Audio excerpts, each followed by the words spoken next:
Thank you for joining me live from the grooming table. I am Amy Lee, certified professional pet groomer since 2003. But it is absolutely my pleasure to share with you the secrets of the pet grooming industry so you can provide quality care for your beloved pets at home. That's what we do right here, live from the grooming table every Monday at 5:30 Eastern Standard Time, and I am so glad to see you tonight. We have some wonderful things to talk about. We have a lot to talk about, but it's going to be good. Before we dive in, I want to tell you guys that one of my goals right here on this YouTube channel, Go Groomer, is to bring a new voice to the pet grooming industry. And that's one that includes pet owners as valuable consumers and not just professional pet groomers. And together we've been doing an awesome job of just that here on Go Groomer. So let's keep up the good work, guys. Tonight's topic is, what type of dog groomer are you? That sounds a little fiery, doesn't it? What kind of dog groomer are you? Do you run a brick-and-mortar salon, or do you work at a pet salon? Are you a mobile pet groomer, or do you offer house call dog grooming? Which one is the right choice for you? If you're a pet owner looking for dog grooming services, which one should you choose? That's what we're going to talk about right here tonight, my friends, live from the grooming table. So get your questions ready to throw in the chat, because after I lead this discussion, we're going to get chatty and dive deeper into the topic together, okay, guys? No problems. Don't forget to put a line before your question so I can clearly see. I'm going to drop a little sample in the chat there so I can clearly see that it is a question and I can get to it when we get chatty. I do want to tell you guys, I know there's been a lot going on. At the end of this live stream, I will give you all an update on my English bulldog, little Gus, and I'm going to explain exactly how I got injured and why he left the next day for emergency training and where he's at with that and what's going on. I'm going to try not to get emotional discussing that with you guys, but I know you want to know. I know you care about him and you care about me, and I'm gonna let you know what's going on, okay? I promise. So just stay tuned. I'm going to let you all in on that at the end of the live stream. But we're going to stay on topic until then. So right now, let's get straight into the focus of our live stream discussion tonight. What type of dog groomer are you? And have you chose the right path for your profession? That's a good question. I can't wait to talk about this, guys. This is a topic we've never discussed here, live from the grooming table. This is perfect. So, hey, pet owners, don't go anywhere. We got stuff to talk about. How do you decide which type of groomer is right for you and your pet, especially? We're going to talk about that. As many of you know, about a week ago, a little more than a week ago, I was privileged enough to go on a house call groom with Jun the Groomer, one of our favorites, in Georgia. It was wonderful. So it made me think, as well as I enjoyed the experience thoroughly, and watching Jun groom and seeing him interact with the client pet that he worked with, it was amazing just being right there in front of Jun and seeing this with my own eyes and looking through a camera. It was just the weirdest thing ever. But he's really got it down, guys, and it's hard work. But I'm going to talk to you about that experience, and it just got me thinking of all the different options available to pet owners, as well as the options that are available to new pet groomers that they have to consider when they're starting a pet grooming business. Okay, there are options, guys, and sometimes you will be unable to open that brick and mortar shop because your borough or your township just says, no, this is not going to work here. And that's okay. Don't throw in the towel. That's not what we do. We don't throw in the towel. We find another way to groom them pets because it is so very necessary, guys. I want to tell you, there's not enough of us. Please, if you're interested in getting into the pet grooming industry, listen to me tonight. Let's get chatty. I have a whole library of videos on my channel that can help answer the questions you may be having too. Our industry needs good pet groomers. There are not enough. Not enough at all, okay? So come on, guys. If it's for you, think about it. So let's talk about a few different types of pet grooming options that you may have. So obviously there's mobile grooming, and I want to tell you, That would be my number one choice. Absolutely. There are some issues with mobile pet grooming, depending on if you live in a very, very cold climate. That could be an issue for you because of water freezing, stuff like that. You know, that could be something that could be a real problem for your mobile grooming unit, whether it's a trailer or a van. And so you really have to think about what your climate is. Also, if it's extremely hot and humid, that can be kind of difficult too. So you got to do your research. But mobile pet grooming is a great option, and you really don't have limitations with that choice. I think it's wonderful. Other than you need to have good credit and you need to have some type of prior work history so that you can purchase your mobile grooming unit, your van or your trailer. But if your finances are in line, I think mobile is the way, because there's just no stopping you. You can groom anywhere. If you decide to move to another location because you would like to live somewhere else, your business will flourish with you guys. There's just not enough of us. As long as you are an outstanding pet groomer, the word is going to get around like wildfire, and you're gonna need a separate phone, because that phone is going to be ringing off the hook. I really, really think mobile pet grooming is amazing, and that's the way to go these days. There is overhead. We're going to talk about that. But don't forget, guys, there's overhead no matter what the scenario is, whether you're brick and mortar or house call groomer or mobile groomer. So let's talk a little bit about the brick and mortar type salon, and that's what I have. Now, my salon is in my residence, so I had to get a permission and a business license from my township and be approved to operate this business here out of my house. And I did. I was fortunate enough that my township, that worked for me. I could have this. There were things I had to do to comply in order to run this business here out of my house. But it was all attainable, and I made it happen. So I was very lucky. Sometimes you're going to run into problems, because pet grooming is something that you can't just open a pet grooming business anywhere you'd like. There are certain things that you must follow as far as your guidelines with your township, your borough, your jurisdiction that you live in. But a brick and mortar salon or pet grooming salon definitely is a great option that requires good credit too, guys. You got to have good credit, because you're going to need some loans. It requires really good management skills, but so does every single one of these options tonight, guys, that we're talking about. So I do want you to understand that management skills are key.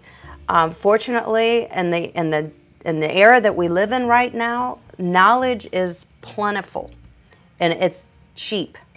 You can find out how to run businesses through books, through webinars, through seminars, through YouTube. You know, the wealth of information that is available to us right now, guys, it's outstanding. You know, including my channel. My channel answers questions that people would have had to buy 40,000 books to figure out the answers to some of the questions. That's why it's my pleasure to share it with you guys, because, you know, we're better together. If knowledge is power. So it's out there. Management skills are key. So you're definitely going to need some type of, you know, if you take some seminars, there's some very inexpensive online web courses that you can take, cheap, to learn how to manage a business. And it's across the board, no matter what your business is. You got to have good management skills. For a brick and mortar, you also, you know, need that approval from your township. That's the one thing that could be a showstopper for you. In order to operate a pet grooming business at your residence or a storefront or a rental or a lease. But it is a great option. There are, with any of these choices, there are headaches and there are some limitations, not many, but some. Let's talk about house call grooming. And now that was the first time I had ever been on a house call groom, so to speak. I have had a little bit of experience with house call grooming. And basically that was when I was going through my course. I would go to people's houses and set up and groom their dogs, whether it was, you know, in the garage or in a place that was easier to clean up. If it was a nice day, it could be out on their patio, you know, but which is pretty cool. So I do have experience with that. There are distractions when you're doing house call grooming, distractions that you probably couldn't foresee. Like all of a sudden today, 4 people are mowing their lawns around you. It may distract the dog. You know, you didn't know you were gonna show up to that. Also, if other family is home, you know, walking past windows, dogs sense everything. Their senses are very keen. So the distractions could be something that you have to be prepared for. I think house call grooming is a wonderful, intimate experience for the groomer and for the pet, but it's one that requires you to be very well prepared. When you arrive to the client's home, you need to be very well prepared. If you have any physical limitations, this may not be the best fit for you. A house call groomer, you must be inventive, meaning, where am I going to set up? How am I going to bathe this dog? Where's the best place for me to safely and quietly work with this animal? So you need to be inventive. I feel that way. Jun has that ability. I think that's why he's so good at what he does. But you do have to be inventive, because you're going to have to come up with some ideas and make things work. Whereas if you're in a salon or a mobile unit, everything is set up there for you, okay? But let me tell you, there's nothing greater than grooming a dog while the birds are chirping beside you and the sunbeams are shining all around you. That's pretty cool. And I felt that when I was with Jun. It was so tranquil. I mean, it was almost kind of spa-like. It was a beautiful day. What would happen if it was a terrible rainy day that day? Well, we wouldn't have been able to be out on the patio, so we would have had to probably gone in like the utility room or something, which could have worked too. But you got to make sure as a house call groomer that the client has an area that is adequate for you to work in. If not, you can't really take them on as a client, because you won't be able to get the job done right. And I'll tell you another thing about house call grooming. Depending on the size of the dog or the dogs that you're working with, you're possibly going to be crawling around on the floor with them, because that's what works best. Because remember, you're setting up your situation when you get to their house. You don't have a setup. You got to always make sure all your tools are clean and ready to go and packed. You didn't forget anything. That your grooming table, your grooming arm, your dryer, everything is there. Everything is in good working condition. You really have to be prepared. That's what I meant when I said, if you're looking into being a house call groomer, you must be prepared. You must be a very organized person to have everything you need and be ready to go and pack it up. Like Jun has a system. He unpacks it a certain way, he packs it back in a certain way. That way he doesn't forget anything. Everything is the same. It's kind of a procedure, and it helps him stay on track. So it was super cool. If you guys didn't see our video together, it is up on my channel, and also there's another video of him and I prepping that dog. It was a beautiful Catan. His name is Stan, and there's another good video on Jun the Groomer's channel of us. He did all the work. I did the filming and talked to you guys, prepping the dog. So that was a good one too. But this will give you some ideas if you want to watch how that scenario goes. So if you're interested in knowing more about house call grooming, you can hop over to his channel, Jun the Groomer, because he is a house call groomer. And also the video that I posted a week or so ago with Jun, that was us on a house call groom. So that'll give you an idea what that feels like and what the scenario was like. Out of all three, I'd say, guys, you know what? I think it's nice that we have 3 options or more.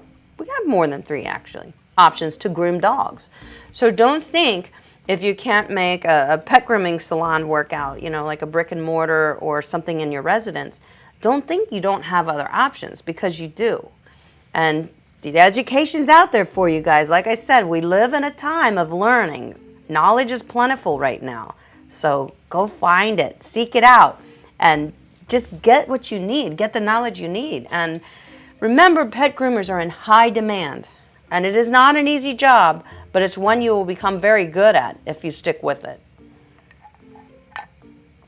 You will become very skilled at what you do.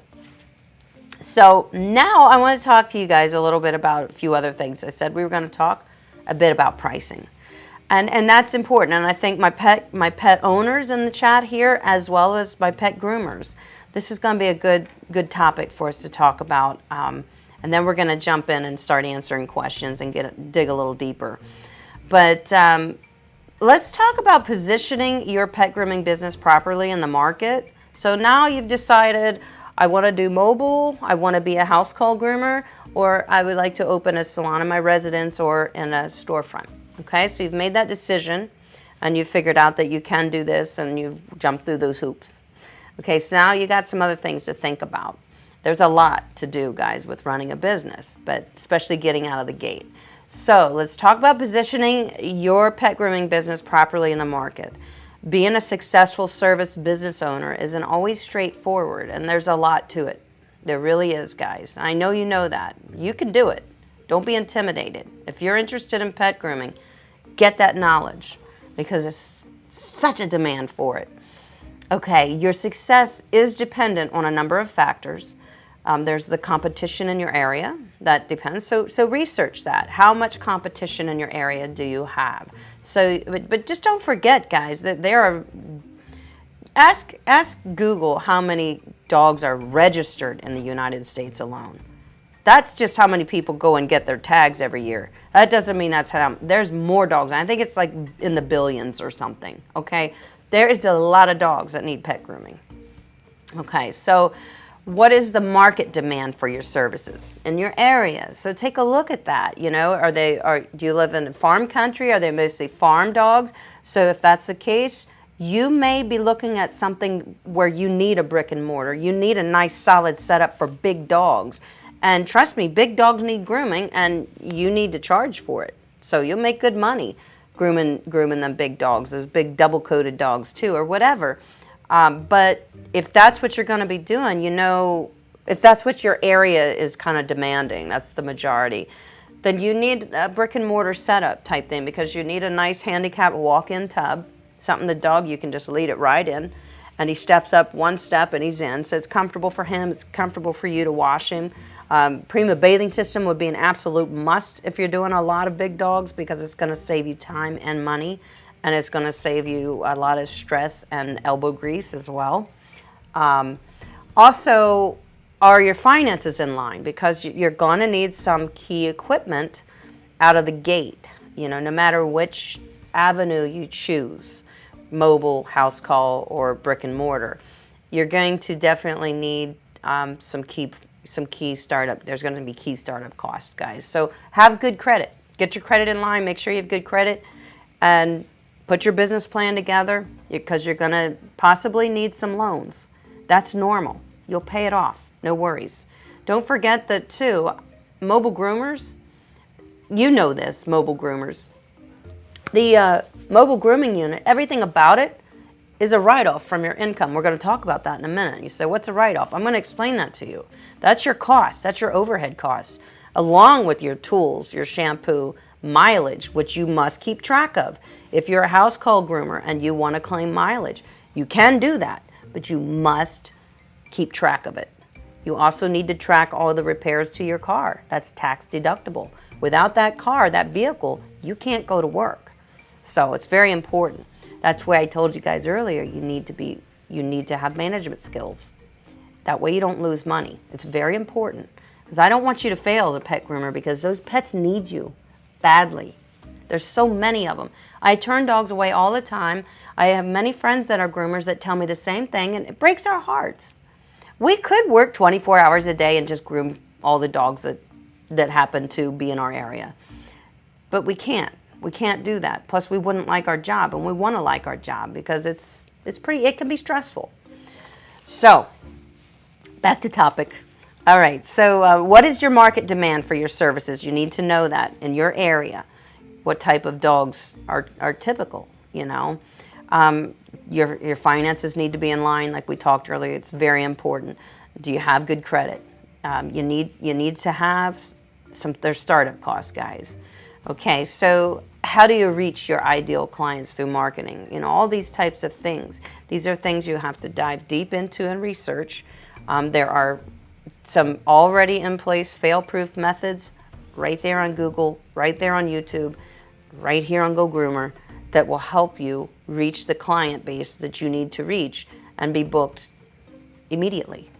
It does not take long to book up in pet grooming, guys. I'm telling you, as long as you're ready when you start. Don't start before you're ready. Get your basic pet grooming course in. You need to learn the basics. Learn how to manage your whole business. You got to have a bookkeeping in place.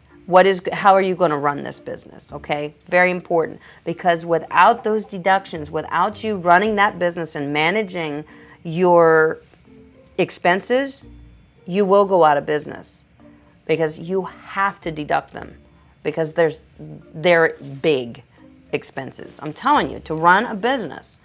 So we're going to dive into that. One of the most important factors is your service pricing. Okay, that is one of the most important factors. The way you price out your services impacts your cash flow, definitely. Do not sell yourself cheap. Don't do it. If it's done correctly, if you put together your service pricing correctly, it can. If you do it incorrectly, let me say it that way. If you put your pricing together incorrectly, it can definitely undercut your business. And that's why it's crucial for you to get a strategic pricing support system in place, a formula, so that you can ensure that you get paid and you generate a healthy profit. Because without that profit, you'll never make it. What is service pricing, and why is it so hard? Why is it so hard to come up with service pricing versus, hey, I bought this bottle of shampoo, this is what it costs. I wasn't, questioning that. I had a feeling that's what it would cost, and that's what it cost. Why is it so hard to price services? Well, there's a lot that goes into services, a lot. And your services may be different than my services.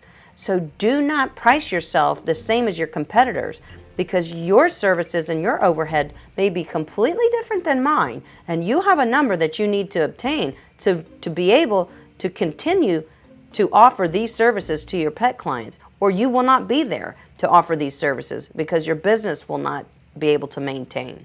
So it's very important. All right, so what is service pricing and why is it so hard? Service pricing is the strategy you put in place to price out your services so that they're fair for your customers, but also profitable for your business. Very important. Although in practice, when we are providing a service, okay, service pricing isn't always that simple, and it's not. There isn't a one-size-fits-all solution for service businesses. Let's take a look at, like, say, with a retail store product pricing, you have a clear starting point. For example, the product costs $2 to manufacture it, and you paid $3 to buy it from the vendor. Now, all you have to do is apply your markup and overhead and the profit margin that you want, and you're done. So that was easy if we're going to sell a product. But we're selling a service. That's what grooming is. There are products involved to do the service. So when it comes to pricing your service businesses, the lines are not real clear, okay, guys? So you really have to get this right. You have to do your homework, figure out your overhead costs. You're dealing with labor costs for you and or possible employees. Each job requires a unique set of supplies. You need to have accurate job quotes. You need to know. You need to be accurate in your prices, guys. It's crucial for your business. As labor and material costs change in the market, so will your prices. Okay, that's normal. We all expect that. Your clients are expecting that too. So if you have to have a price increase, that's normal. Okay, we don't like to do that, but I guess the grocery store doesn't like to raise the price on eggs, but they still do it. They'd probably love to give away free eggs all the time, but they'd be out of business. So guys, don't forget, it's business. What you're doing is running a business, okay? So the 4 most common service pricing structures are as follows.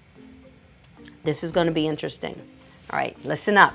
This is going to be interesting for our pet owners too, who are seeking services for pet grooming or utilizing pet grooming services. Okay, So the first most common service pricing structure is called value-based pricing. And for me, I'll tell you what this means. Value-based pricing. For this type of pricing, you steer your clients towards a sort of a membership plan, okay, guys? Meaning that the dog is scheduled within 4 to 6 weeks upon pickup at checkout, okay, when mom and dad comes back for the dog. They're scheduled within 4 to 6 weeks for the next appointment. So, you know, when that little doggy wags his tail out the door, you have him scheduled for his next visit, and that's very important. This choice includes a guaranteed upcoming appointment. It also assures the pet owner that their dog's grooming needs are never neglected. Boy, that's a win-win. Definitely. It is my recommendation, this value-based pricing. So let me talk a little more about that. It's my recommendation that you follow this strategy for your business to ensure your work schedule is always secure and your income projections are secure. You can project those incomes, your income stream. You can project it. You know the money that's going to be coming in. You don't have to guess. You can meet the profit margins needed to run your business and to get paid. It's very important. So obviously the best part of this structuring system, if you price your services with the value-based pricing, the best part of that is that the pets that you groom are always well cared for. And that's what pet grooming is here. That's the problem pet grooming solves. So you see, people need pet groomers. Dogs need pet groomers. So run a solid business, guys. Charge for your services. It's very important to people to take care of their pets. Of course, if they could get pet grooming for $20, I guess they would. If somebody offered me $20 to groom my dog, I would tell them they're insane, and I would still give them $100. But you know, we have to be realistic. Let's talk about another method. Let's talk about cost plus pricing, okay? You guys can go back and rewatch this if you need to rerun this little episode of this pricing event we're talking about. Okay, cost plus pricing. If you use this pricing strategy when you're providing pet grooming services to pets that are not regular clients or clients who choose not to rebook upon checkout, then you start with a fixed base rate depending on the dog breed and the condition of the dog's skin and the coat, and then you add additional cost or an across the board percentage to the groom. Okay, be sure to pad this number nicely because you're doing extra work. So ideally, going back, the value-based pricing is best. This is what you get. If you come in here, you can pretty much count on it, blah, blah, blah. But I, as the groomer, can count on your dog is on my schedule, so I know that I have a working schedule. I also know your dog is not going to come in overly matted or with an abundance of coats, so I don't have to spend extra time grooming your dog that I didn't anticipate, which is going to slow me down, make me rush, or stress me out. And you don't want that for your dog groomer or your dog if they're working together. You want them to have a nice session. So obviously if you're doing the cost plus pricing, meaning if people aren't booking, they're kind of calling you whenever to get into your schedule. And basically if that happens, you can guarantee the dogs are going to come in with more coat than ideal for the situation, okay? Then you automatically have a percentage of an upcharge, okay? And you figure that formula out. Depending on the breed size and standards, you figure it out, and that will be automatic charge. Okay, and when the client returns at checkout, explain to them the reason why they fell into that price category, okay? Encourage them to consider your value-based pricing and services as it is the best choice for their pet, your business, and for their wallet, okay? Very important. It's a win-win for everybody. So the last, no, there's two more I'm going to talk about. The next one is called fixed pricing. I don't feel there's a place for this in pet grooming. It's never cut and dry, guys. Okay, fixed pricing. Fixed pricing is one flat rate per dog. So it's a Shih Tzu, it's $45. It's a Cocker Spaniel, it's $65. It's, you know what I'm saying, guys. Okay, there we go. Obviously, this isn't ideal, and I don't recommend using this price structure as, let's say, you know, some Shih Tzus are much larger than others. Some have bad behavior. Others have more coat to brush out, bathe, dry, and clip. And that will end up costing you money in the long run, right? So no fixed prices. If you have fixed prices, guys, sit down, have fun, and revamp your prices. It is your business. You can run it however you like, but it has to work for you too, or you can't be there to work your business. Your clients want you to be there. They want you to be open. So don't sell yourself short. Don't undercut your services. It is what it is, guys. It's hard work, and it's a lot of work, and there's expenses involved. You have to get those back. Hourly billing, that is no way. Okay, this is how I feel that there is no place for hourly billing pricing in pet grooming. Okay, you could use hourly billing like this. You could calculate out what you need to run your business and formulate that figure into an 8-hour day. Divide that number by 8 hours, and that should tell you approximately what you need to make per hour and structure your prices from that number. But don't just have a flat out hourly rate, because for one thing, you have to stay on a schedule. You've scheduled dogs on, so you've already scheduled yourself in for only an hour and a half with this dog or 2 hours with that dog. So don't put yourself in some type of a time crunch that you can't make the money you need to make, because you're billing hourly, meaning you need more time to groom the dog, but you didn't schedule more time, so you're going to lose. So don't do that. Okay, now profit margin. We got a couple more small things to talk about, guys, and then I'm all yours. Okay, so profit margin. Profit margin is the net amount of money that your business has made after subtracting all your expenses. So in order to price a job to ensure a healthy profit margin, you need to mark up the cost of the job. You need to know what that profit margin has to be. So you have to have impeccable record keeping skills. If it's not you, maybe your spouse helps you with that, or somebody, or you might even have somebody who works 2 hours a day handling your scheduling and your bookkeeping. But if you don't keep those books and track your profits and your income expenses, your business will fail. And I don't want to see that happen. Profit is obviously the number that you get after subtracting all business expenses and your overhead.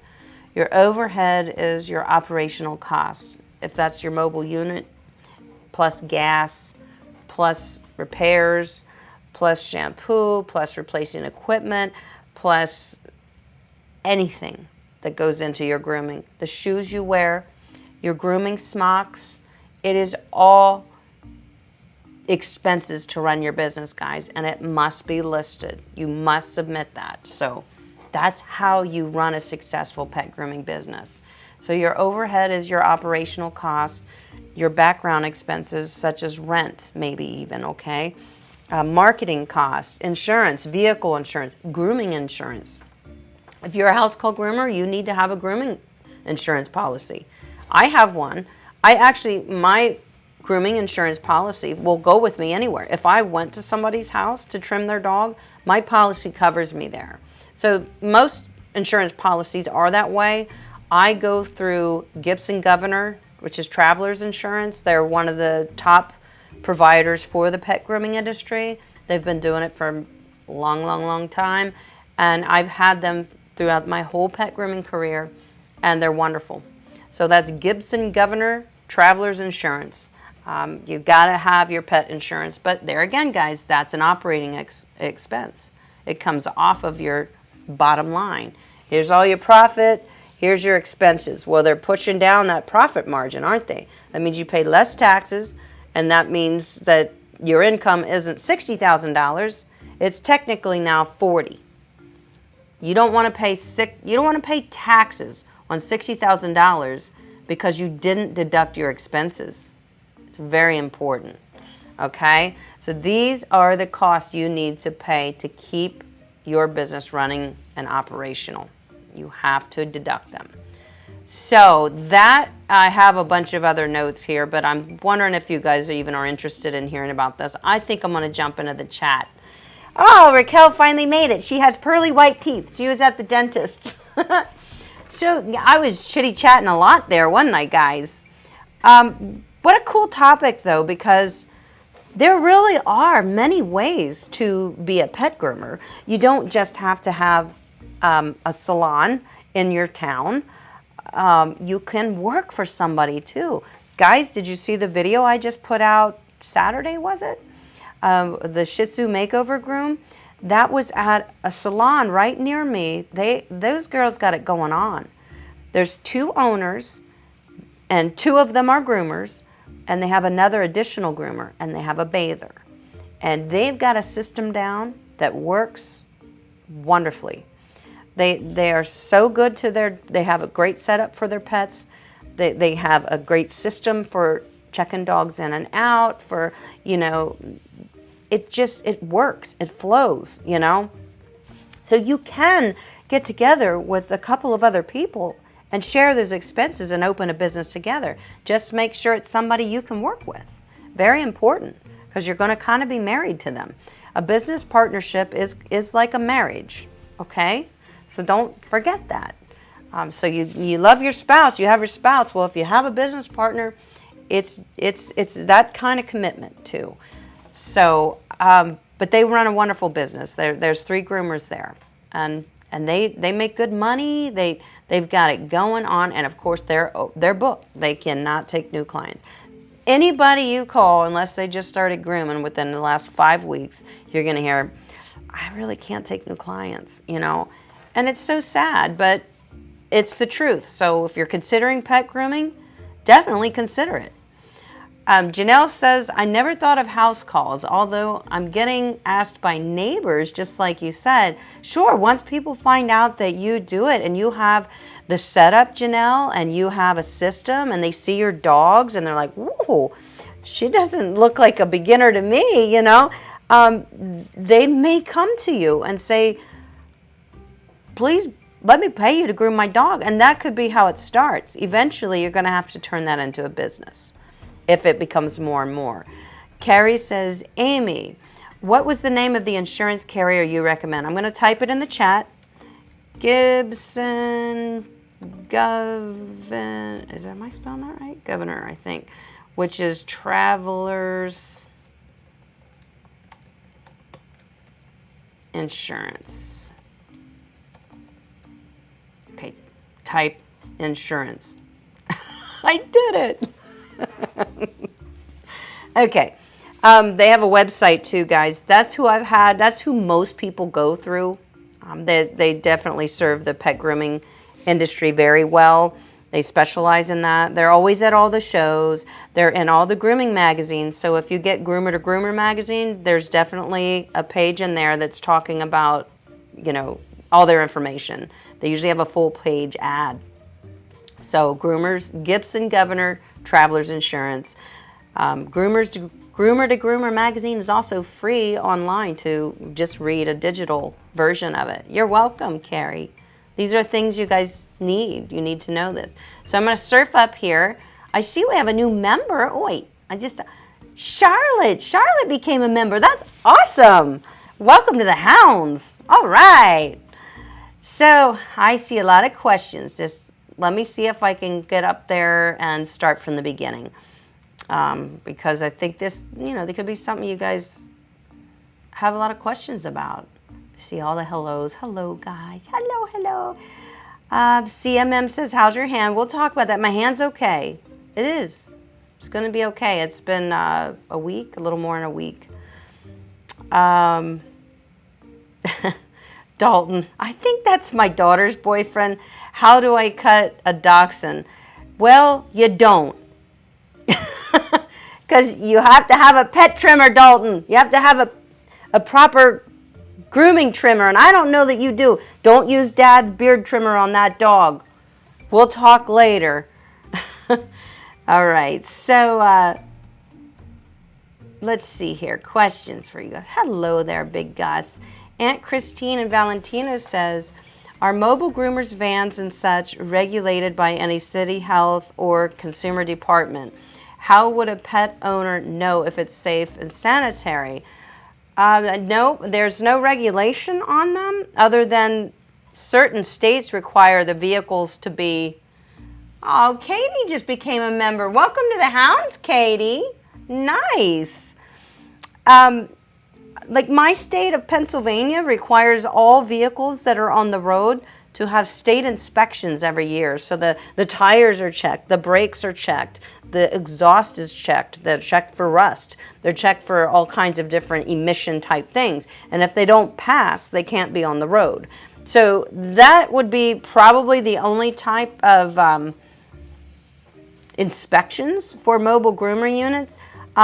You have to inspect them. If you hire a mobile groomer and they come to your house, then walk the dog out with them and say, just let me take a look at your setup and so I feel comfortable with it. I mean, they'll be proud to show you that their mobile unit. And if it's absolutely disgusting and treacherous, then they're just probably overworked and not charging enough, and shame on them.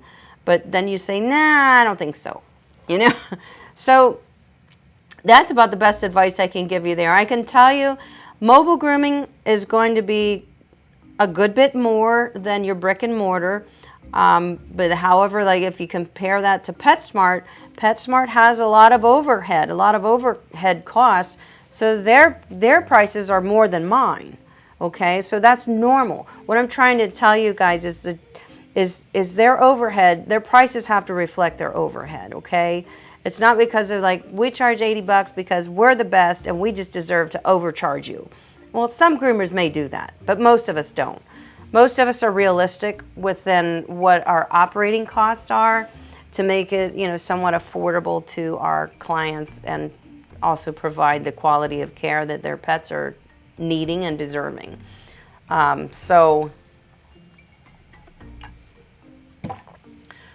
everybody's going to have different costs. House call grooming should be very expensive because they actually have to set up and tear down and clean up every groom. So like with Jun, he can only groom like 2 dogs a day because he's setting up, he's grooming, he's tearing down, he's cleaning up, he's packing it back in his car. He's going to the next place, unpacking. You get the picture. That's the way it goes, you know. So house call grooming is quite expensive, but it may work for some people, and I'm telling you, there's a demand for it. There's a demand for house call grooming, there's a demand for mobile grooming, and there's a demand for brick and mortar grooming. So you pick which one works best if you're looking to get into it. Just looking for questions here, guys. Put a line in front of your questions. Okay, good. Everybody's helping each other out. Looks like Laura had a question. Let's see here. Okay. Thank you for helping Janelle, by helping everybody. Okay, here's Laura. Suggested grooming cost. What should I charge? Well, that I can't answer. There's so many different breeds. You have to do your research if you're going to run a business.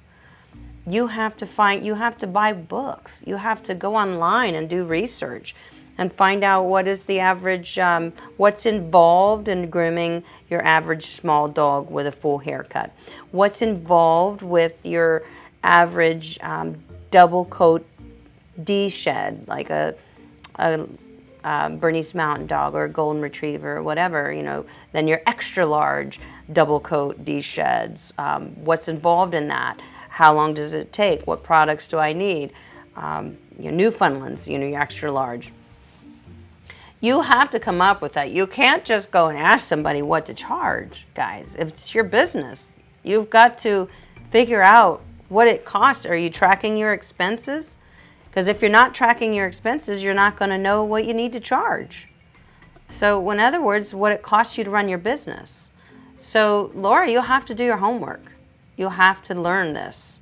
It's part of running a business. If you don't, your business will fail. Hello from Oregon. Nice. All right, Opal. Man, we got people from everywhere. This is awesome. Glad to see you all. Okay.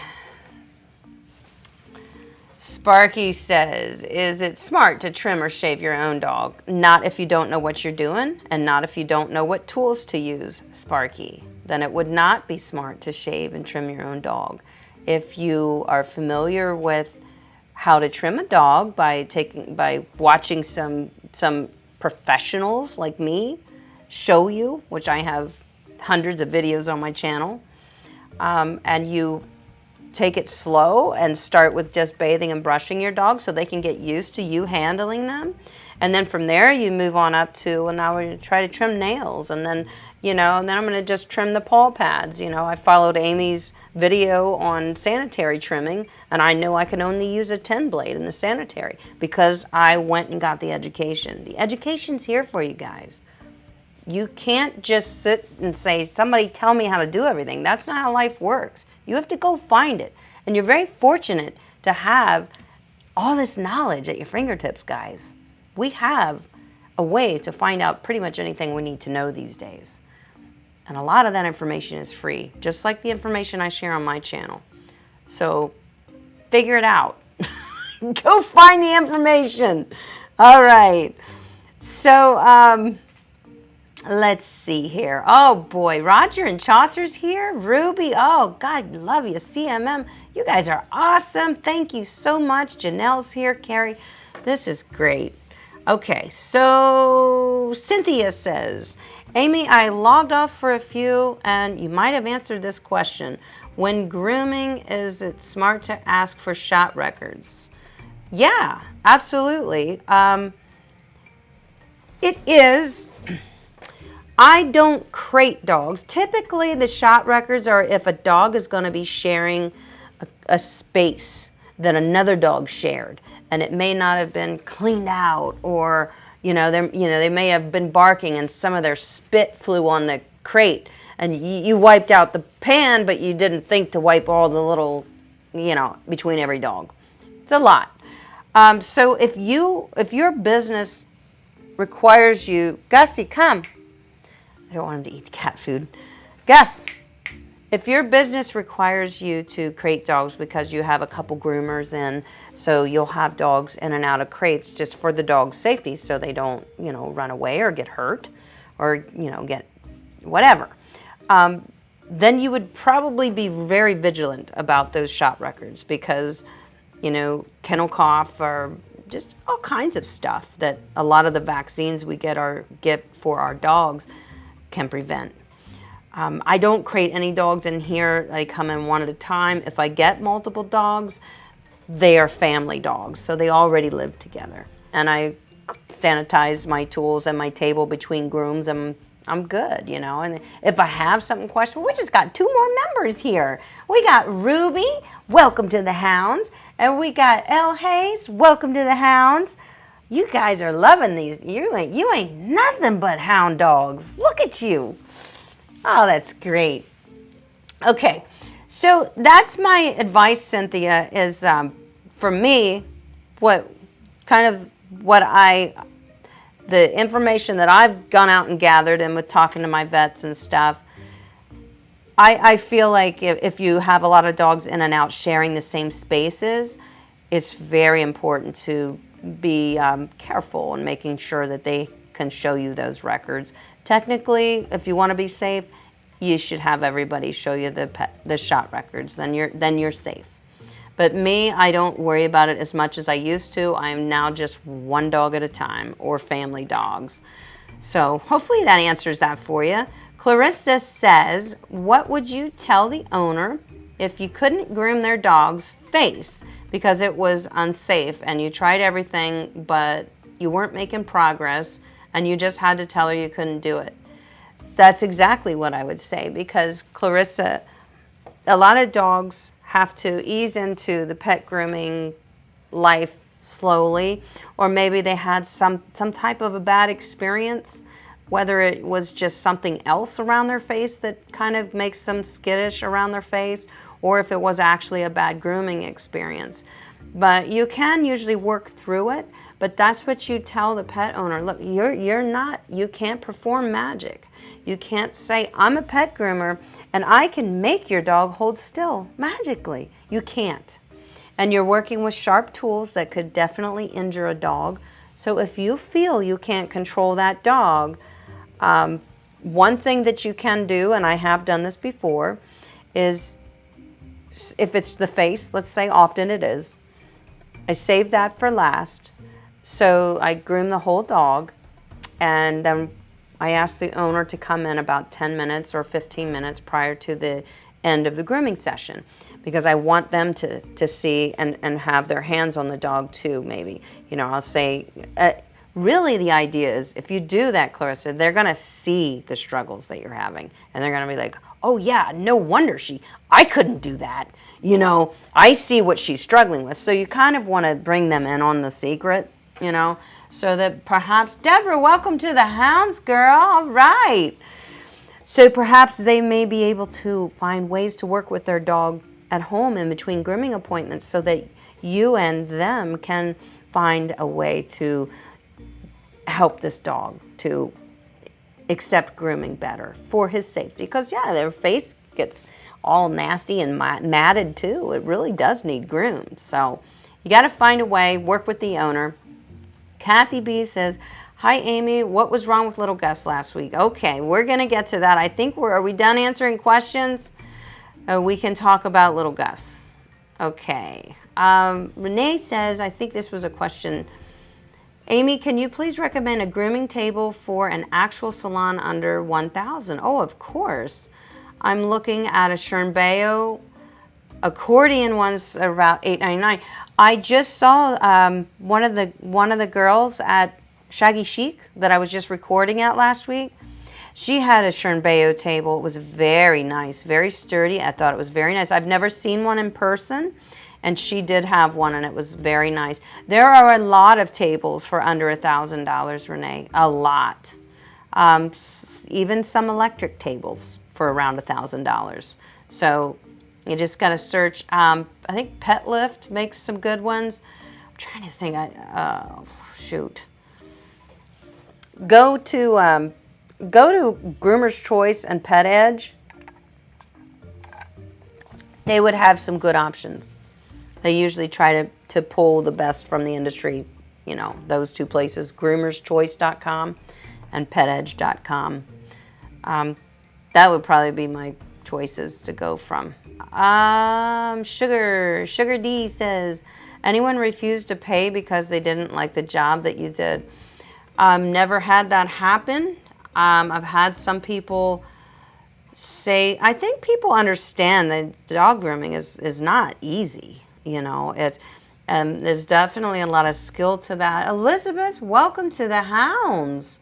Boy, we got a lot of members coming in here tonight. Good to see you guys. I'm glad. We will be having a members chat. Let's see. We should be having one this weekend. I might be going to see little Gus on Saturday. I will keep you guys posted, okay? Little Gus is in New Jersey. So I'll talk to you about that. But our members, we do some special stuff for our members where it's one-on-one Zoom sessions. And it's fantastic. We love it. So, Sugar, back to your question. Anybody refused to pay? First of all, if you didn't like the haircut, I'm sorry. I just spent 2 hours on your dog. You're paying me. And that's the attitude that I have. I say, oh, I'm sorry if you don't like my work.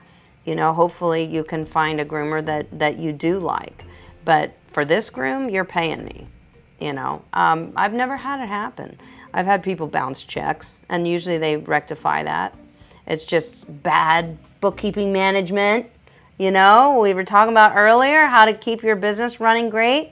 Keep good books. Manage your money. Manage your expenses. And your business will thrive because you're going to get the clients. That we know. Okay. Let's see here. Shall we get to talking about little Gus?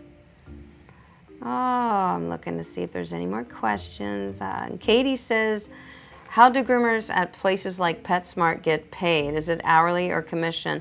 Usually places like PetSmart are hourly, if I'm correct. I've never worked at PetSmart, but I believe that they are. But they also kind of, they have a bather. Excuse me. They have a bather. They may have somebody who does like a lot of the scissor finishing work, and then they may have somebody who does the pre-trimming, stuff like that. So they have different tiers of skill levels. They also have different pay levels. So I would imagine. Cynthia, $10 super chat. You rock, Amy. We are better together. We are better together. You know what you're getting, right? You're so getting saluted, Cynthia. Thank you for that super chat. I love you guys. I appreciate it. I hope we're helping each other. We are helping each other. Just like you said, we're better together. We know it. Yes, so you're crazy. You're crazy. My pleasure, Cynthia. You know that. Let me turn some of this stuff off. Okay. So, yeah, that's my answer to that, Katie. I think they are hourly. They may have a manager that's probably a salaried position, but for the most part, I think they might be hourly, and I hope they're paid well because they work hard. Lori, hello there, Lori. She's got all them doodles and little doggies. Could you please give the name of the insurance again? What does it cover? My policy is only $500. Is it even $500? Yeah. I think it's $500 a year. It's not my homeowner's policy. I have a separate homeowner's policy. My shop insurance covers me. It covers my injuries. It covers the pets that I groom.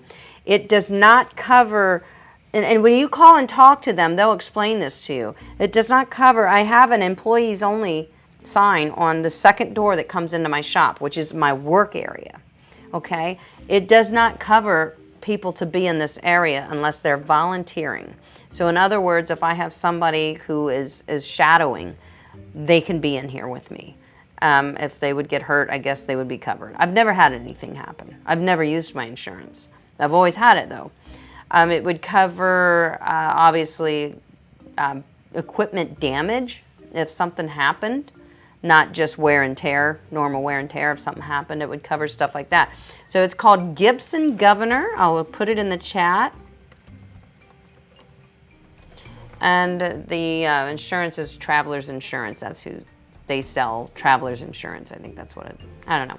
But anyway, Gibson Governor. Look them up online. You guys want me to throw it in there? I could probably just real quick go look that up for you. And I will give you the link. All right. All right. Gibson, there it is. Came up right away. Gibson Governor Pet Insurance. Where are you, Google? Don't be so slow. Okay, there they are. I think it's because of my live stream. Here it is. All right. I will throw that in the chat for you guys. I almost said I'll throw that in the trash for you guys. I'll throw it in the chat for you. Where is my chat? There it is. Okay. There you go. All right. Debbie says, we are very fortunate to have Amy Lee. Oh, thank you, Debbie. Well, I'm very fortunate to have you guys wanting to take good care of your pets and the pets you groom. So, my pleasure. CMN says, oh, chat just bounced up on me. Hold on. Where did that go? Okay, there it is. The info you gave about going to AKC website to get grooming chart was fantastic. Just what I've been looking for. There's an error on my way. Come on. Just what I've been looking for, but didn't want to buy an expensive book for just one breed. Hey, yeah. The AKC is proud to share their knowledge about the dog breeds. You know, so AKC is a great reference if you want to know more about your dog breed or a specific breed. Coat types, breed standards, temperaments, you name it. Go to the AKC, which is American Kennel Club, online, and it's all free information. It's so cool. All right. La, la, la, la, la, la, la. Okay, I think we're caught up on questions. We can start talking about little Gus. Okay. Jill says, I see you, Jill. Hi, Amy. Can you please recommend a professional bathtub? Which is better, metal or acrylic? Well, that's just a matter of opinion. I like stainless steel. Stainless steel is usually more expensive, but it lasts a lifetime. So I'd say go stainless steel. Some are better than others. Some don't have welded seams that can break on you at some later date. The tub that I use is made by TriStar Vet Direct, and I love it. It's a good one, but it's expensive, you know, but it's an investment, and it's a write-off. Remember, this was a $4,000 tub, but it's being, the word, taxes, depreciated. It's being depreciated off of my income over years, so that was a big expense. So that's my suggestion, Jill. But if you need if acrylic works best for you, you can make that work. It's okay. It'll work just fine, actually. Forget me not. Sorry if this question is a little bit late, but what do my Yorkies? I want my Yorkies groom at the moment. I only have a 10 blade. No, I don't use it, but I want to do it a backward cut. No, the backward cut makes it shorter. Don't do that, but not short. That comb, would you say? If you have a 10 blade, but you have the guard combs, that's fine for your Yorkie, but don't use a 10 blade on your Yorkie. It's way too short, and certainly don't use it in reverse direction, as that's going to really irritate the skin badly and take it all off. So, all right, little Gus, please now. I get you. Okay. All right. Let's talk about little Gus. Okay, little Gus is my English bulldog. I know most of you know my dogs. I have Big Gus and I have little Gus. Big Gus is a golden doodle. Little Gus is an English bulldog, and he's kind of a tiny little English bulldog. He's the cutest freaking thing you've ever seen. So we only have had him since last May, so it's been about a year. He was 3 years old when we got him, and his name was Gus. So it was kind of hard for us to change his name, considering we already had a dog named Gus, and we were calling him Gus. So it was difficult. So we started calling him Little Gus, and he answers to it. So now he's Little Gus. Okay, so he's we've definitely grown to love this dog. He's funny, he's fun, but he has always had this reactive side to him about certain objects. We first noticed it immediately with him when we were camping. If somebody would start a golf cart, as soon as he would hear the click of the pedal of the golf cart, you'd see him go like this, and he would try to get off his leash and go chase those tires, biting them. He literally has gone after golf carts and gotten away from us, and he has been thrown from the golf cart tire, flipping him. It was scary. I've seen that twice, that he is that persistent to go get that golf cart tire. Well, that tells me he would do that to a car tire too. So we always keep him tethered unless he's in our fenced-in yard, or if we're way out in the middle of nowhere, then okay, you know. But we're very mindful of that. He's reactive. That's the thing with little Gus. Then we started noticing that he was reactive towards things like we play Can Jam. I don't know if anybody knows what that game is. It's so super fun. We play Can Jam a lot. Well, next thing we know, little Gus is running off with the can in his mouth and attacking it. It's like, why? He's reactive. He reacts to it. I don't know why. Then another time we are over at my parents' house, and they have a little playhouse for the kids when they were younger, and now they have a great-grandchild. And they have a swing, you know, a swing that hangs off of chains, and it's just a plastic seat, and it has like plastic covering going up the chains. It's a swing for a kid. Well, we witnessed this was shortly after we got him, so this would have been like last summer. He saw that swing. We were at Mom's, and he's just chill, being a cool goofball dog like he always is. He saw that swing, and he literally ran and hung from it and wouldn't let it go. He was hanging in air from the swing. Why? I don't know. It's just not normal. But bulldogs are that way. They're driven to react to, they're bred to hang from the snout of a bull and not let go. So I get the part that he doesn't let go, okay, because that's the way he's bred. That's in his breeding. But why a swing set? Why a golf cart tire? Well, it started to become more and more. It started to become exercise equipment here at the house. He ripped the cord out of our treadmill because the treadmill moves. He doesn't like that. He ripped the cord, he broke it, ripped it straight out. Other exercise equipment he'll get a hold of, and you can't take it from him because he won't let go once he has it in his mouth. He has to sit there and wear himself out. And we've tried so many ways to train him and understand him, but we don't. And aside from the things he's reactive to, he's our buddy. He's great. He snuggles with us. He loves us. He's a good boy. He, goes out and does his business. He hangs out with us. He'll go anywhere with you, and he's just glad to be there, but he's reactive to objects. Well, I went to Georgia, and when I came back, that day that I got back, he then decides that the strap on my purse is something that he must kill. So now it's purse strap. So I had to hide my purse. He was destroying it, ripping it apart. Okay, so I hide my purse under jackets so he can't see it. Now he's reactive to purses. And so the whole time, Alex and I at that point had contacted the trainer that he's with. That is Beaver Run Kennels in New Jersey. They're just opening a new facility.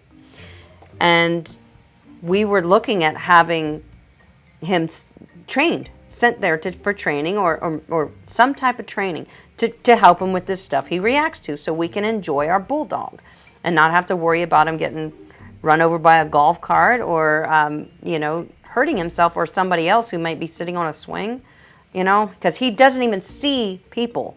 At that point, he sees the object. It's the object. It's not the person he's going after, but he don't let go. So how do you get a bulldog to let go? So the next day, after he became so obsessive over my purse, I ran out. It was a Sunday. I ran out to run an errand, and I came back, and I had my purse on my shoulder, and I walked in, and both Gus's come to me, and little Gus comes waggling his little fat booty over, and he's so cute. And I petted both the dogs, but I have to bend down to pet little Gus because he's smaller.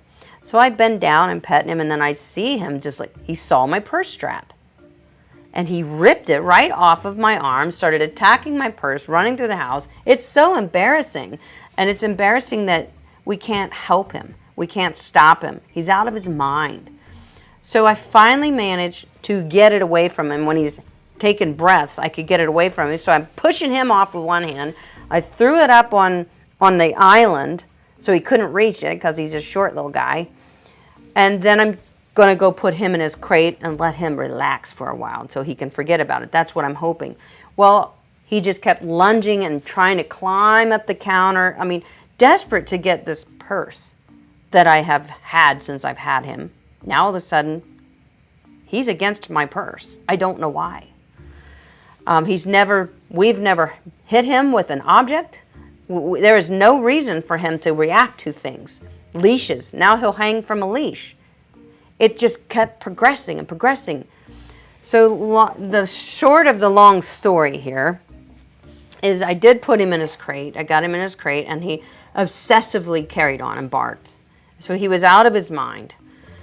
And so I thought, well, you know what? We have a fenced-in area for our dogs as well that's incorporated with our deck and our patio.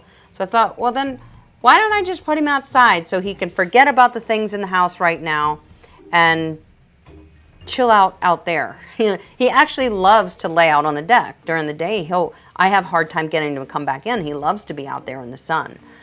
So I thought, let me let him get out there and chill out. So I went and opened the crate.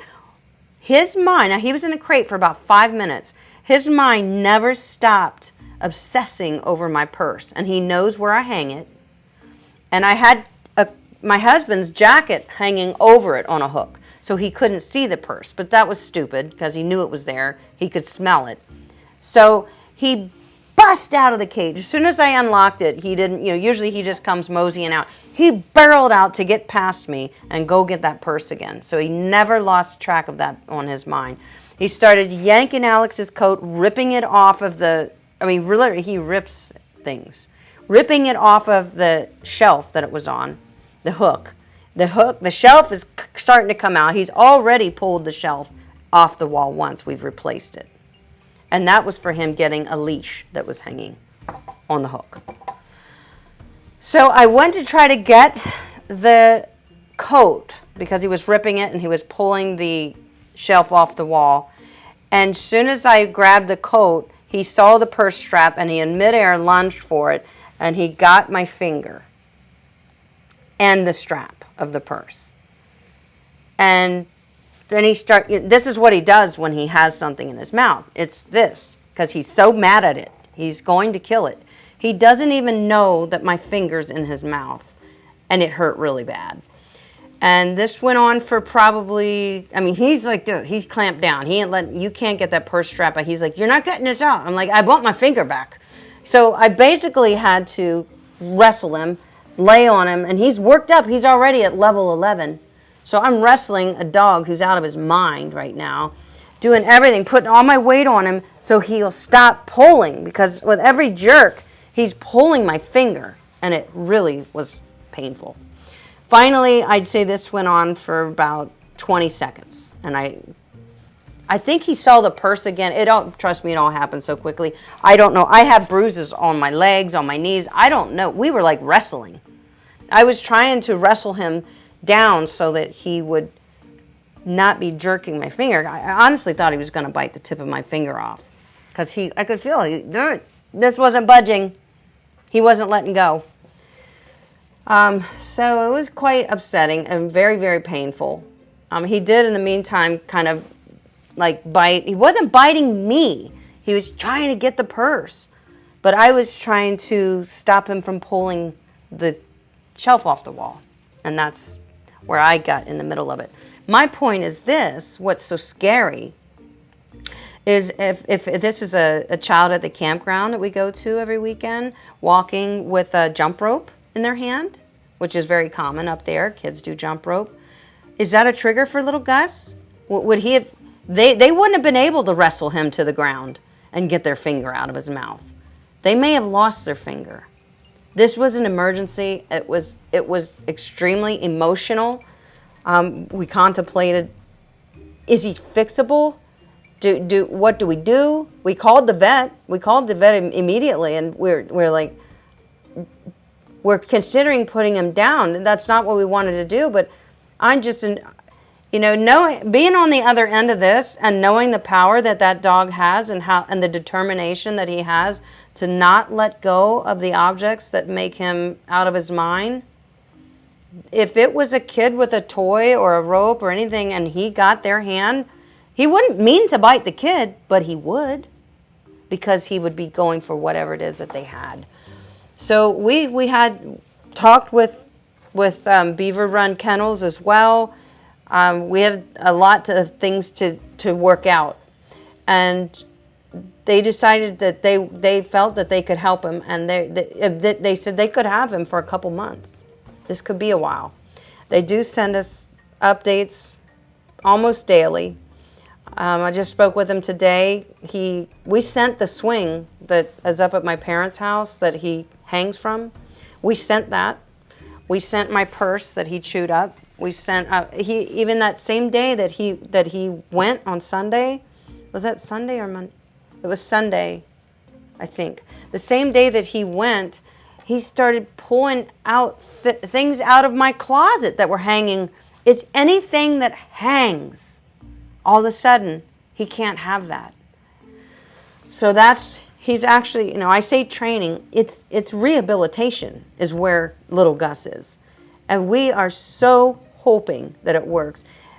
So far, he's making huge progress, but he's still a little reactive to certain things. But it's only been a week. And the trainer's very, very hopeful and bonding very, very hard with him, works with him constantly every day, and is in his home with him when they're not working. So they're actually bonding. Little Gus probably isn't even going to want us back. I hope he does, because we miss him a lot. So I need to take his food up to him. He's almost out of food. I kind of thought it would be a 2-week thing, but after they were seeing what they were up against, they're like, this is This is going to be some real solid time-consuming training. And Alex and I are like, we're willing to do that. You know, we want to help him. So he's gone. He's gone for a couple months now. But anyway, we got to go to New Jersey hopefully this Saturday. Our plans are to do that because I need to take him at least another month's worth of food. So, because I don't want him to go back on kibble, then he'll get really sick because he doesn't eat kibble. So I know he'll get diarrhea if he goes back on kibble. So I don't want them to have to deal with that, and Gus to have to deal with that and possibly being dehydrated and you name it. So I don't want anything bad happening. So, but Alex and I, you know, Alex even said today, he said, well, I would love to take that food up because I would really love to see my dog. And I was afraid the trainer might say, no, that's not a good idea for you guys to come because he's working with him. He said, I think it would be great for little Gus to see you guys. That's what he said. So I think we're going to go Saturday. So I'll keep you guys posted. Members, I will tell you this. There is a new thing, and I see we have so many new members anyway. There is a new thing that I am doing that is going to benefit you guys. It's kind of like a bark box for your dog, but it's for groomers. So I am reviewing some products, most of which I already have tried, a lot of them, but I will be showcasing certain products from Groomer's Choice Pet Products, which is one of my favorite places to order everything that I order from. I've been ordering them from them for years. Shampoo, blades, clippers if I have to, nail trimmers, you name it, ear cleaner, they have it all. So they've asked me to be in kind of their, they send me some products once a month, and I share that with my audience and my feedback with my audience with their products. So I think we're going to do an unboxing together and talk a little bit about that. So because we're going to go see little Gus Saturday, which is usually when we do our member meetings, our Zoom meetings, I think I'm going to try to sneak one in either Thursday evening or Friday at some point for you guys. And we can talk more about that. It's going to be pretty cool. And so if some of you just became members. So what you're going to see is you're going to get an email that comes from Zoom. It comes from Zoom, from Go Groomer, and that will be the way that you would join our Zoom session, because those are Zoom sessions. And why I like that is because I get to see you guys face to face, and I get to hear your voices. I get to talk to you directly, and I love it. And what I usually do is I record them, which I messed up the one with June, but that was because the hotel had terrible Wi-Fi. I record it and throw it back up there for my members who couldn't join. So if you can't join, you can always still watch it on the replay, okay? Latricia says, Amy, do you have a full video on the Kenchi Flash? Pretty much I do, yes. Let me think about that. I groomed a Cocker Spaniel with it, which is a pretty thick coat. I used the optional 7 blade on the body, and I think that was called New Clipper and Stock. It's on my channel. So Latricia, see if you can find it there, honey, okay? All right, guys, so please keep little Gus in your prayers. We're pretty sure he's going to come home a different dog, and I'm going to share all that with you in the way. In fact, I really want to do a documentary of the location where he's at, because they're amazing. They really are amazing. They had him going in the right direction before they even walked out of our door with him. So it's very hopeful. But like I said, the worry is that Gus is going to hurt somebody or himself. So let's just hope he gets through it. I will keep you posted, guys. No problem. You know I will. I meant to say the Kenchi or the new wall. The new wall clipper? You mean the cordless KM10? It's a cordless KM10. Well, that's much different than the Kenchi Flash. The Kenchi Flash is a 4-in-1 clipper, and the new wall KM10, I think they just call it KM. It's a cordless.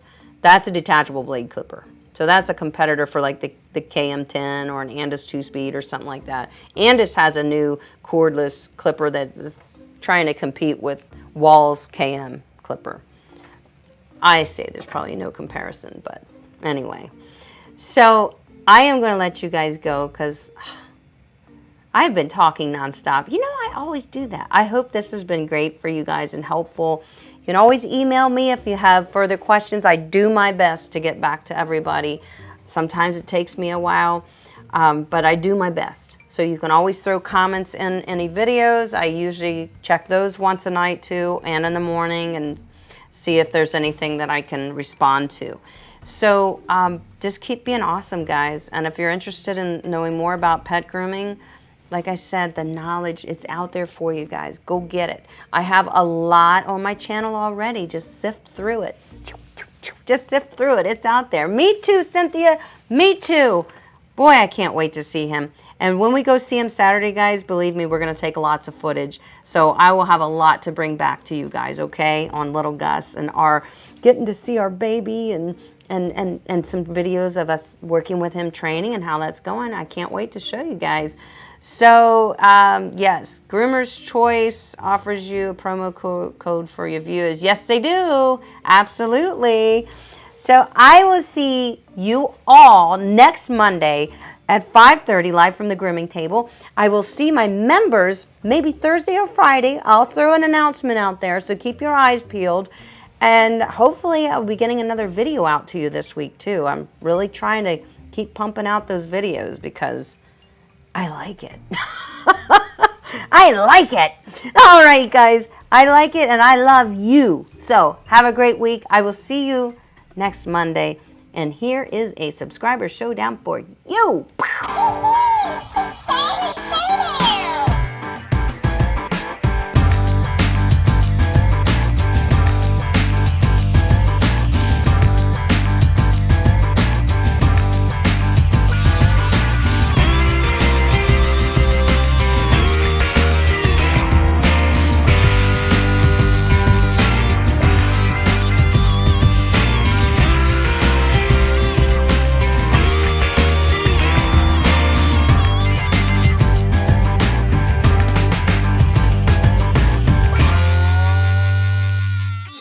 Very important that you all be good to each other and practice the social distancing. So you shouldn't sniff other people's legs, and you really shouldn't sniff their crotches until this whole thing is over. That's social responsibility. So I'm here if you need me, and I'm really wishing you some good luck. Okay? All right. Bye.